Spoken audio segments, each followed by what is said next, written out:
家居設計係一個集於居住環境、生活休閒嘅元素。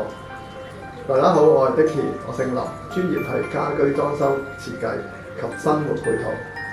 我哋除咗家居上需要裝修住得舒適生活、健康配套都好緊要。除咗我哋裝修上選咗用一啲冇甲醛嘅材料之外，我哋日常飲用水都係一個重要嘅元素。我今日介紹就係呢部製氫嘅淨水器。呢部製氫嘅淨水器除咗可以製氫之外，仲有3重嘅過濾功能，可以過濾200幾種微細嘅細菌。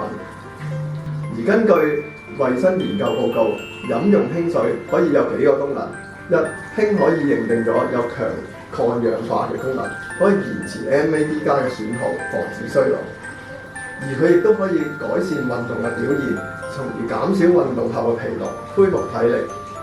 而氫水亦都可以增強自身嘅免疫力，減少病菌嘅入侵。